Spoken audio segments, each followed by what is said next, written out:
अल्हम्दुलिल्लाहि नहमदुहु व नस्तईनुहु व नस्तगफिरुहु व नु'मिनु बिहि व नतवक्कलु अलैहि व नऊज़ु बिल्लाहि मिन शुर्रि अनफुसिना व मिन सय्यिआति अमालिना मन यहदिहिल्लाहु फला मुदिल्ल लहु व मन युद्लिल फला हादिय लहु व नशहदु अन ला इलाहा इल्लल्लाहु वहदहु ला शरीका लहु व नशहदु अन्ना सय्यदना व नबिyyना व हबीबना व बशीरना व नज़ीरना व तबीबना व अत्ताइबा इबार व खैर मुहम्मद अब्दुल्लाह रसूलुहु नशहदु अन ला इलाहा इल्लल्लाहु वहदहु ला शरीका लहु व नशहदु अन्ना सय्यदना मुहम्मदन अब्दुहु व रसूलुहु नहमदुहु व नस्तईनुहु व नस्तगफिरुहु व नु'मिनु बिहि व नतवक्कलु अलैहि नहमदुहु व नसल्ली अला रसूलिल करीम आबाद अल्हम्दुलिल्लाह।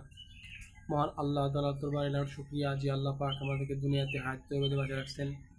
দুনিয়াবী সমস্ত ফিতনা থেকে ঝামেলা থেকে আল্লাহ তাআলা ফারাক করে আমাদেরকে দ্বীনের মধ্যে যাকে আমাদের বড় তৌফিক করছেন। এজন্য আমাদের দিল থেকে শুকরিয়া আদায় করা উচিত। আলহামদুলিল্লাহ। ভাই দোস্ত রোজগারি যে মহান আল্লাহ পাক দুনিয়ার জমিনে আমাদেরকে প্রেরণ করছেন শুধুমাত্র তার গোলামি করার জন্য এবং একমাত্র হযরত মুহাম্মদ সাল্লাল্লাহু আলাইহি ওয়াসাল্লামের তুরুকে চলার জন্য।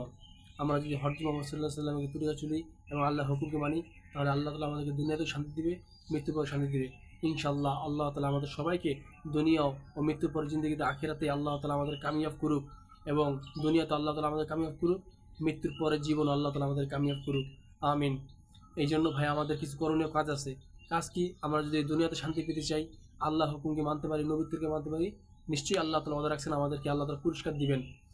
এই জন্য ভাইয়া দোস্ত আমাদের করণীয় কি? আমাদের করণীয় হচ্ছে দুনিয়াতে যত সমস্ত পাপ আছে এগুলো থেকে বাঁচতে হবে। যেমন সুদ, ঘুষ, চুরি, জেনা, গীবত, চুগলখড়ি, পরনিন্দা, লোভ, হিংসা, অহংকার, এগুলো আমাদের ত্যাগ করতে হবে, বর্জন করতে হবে। আর আল্লাহ তাআলাকে পেতে হলে একমাত্র হযরত মুহাম্মদ সাল্লাল্লাহু আলাইহি ওয়াসাল্লামের তরিকা আমাদের অবলম্বন করতে হবে। হযরত মুহাম্মদ সাল্লাল্লাহু আলাইহি ওয়াসাল্লামের তরিকা আমাদেরকে মানতে হবে। একমাত্র হযরত মুহাম্মদ সাল্লাল্লাহু আলাইহি ওয়াসাল্লামের তরিকাই আমাদের নিজের ভিতরে আনতে হবে। এছাড়া আর দ্বিতীয় কোনো রাস্তা নেই।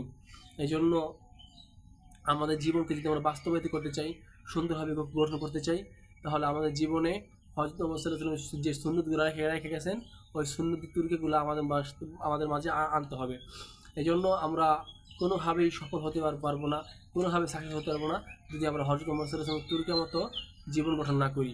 একমাত্র কোনো পথে শান্তি নাই, কোনো রাস্তায় শান্তি নাই, একমাত্র হুজুর পাক সাল্লাল্লাহু আলাইহি ওয়াসাল্লামের রেখে দেওয়া জিন্দেগির উপরেই শান্তি ও কামিয়াবি। এটা আমাদের মানতেই হবে, আর এটা আমাদের বিশ্বাস করতে হবে যে হযরত মুহাম্মদ সাল্লাল্লাহু আলাইহি ওয়াসাল্লামের তরিকা যদি আমরা দুনিয়াতে গঠন করি, তাহলে আল্লাহ তাআলা আমাদের জন্য জান্নাতকে রাখছেন। ইনশাআল্লাহ আমরা জান্নাত পাবো, আমরা জান্নাতে আশা রাখি। এছাড়া অন্য কোনো রাস্তা চলাফেরা করলে আল্লাহ তাআলা আমাদের জান্নাত দিবেন না। জান্নাত সত্য যদি হুজুর পাক সাল্লাল্লাহু আলাইহি ওয়াসাল্লামের সুন্নত তরিকা আমাদের ভিতরে আমরা বাস্তবায়ন করতে পারি ইনশাআল্লাহ তাআলা।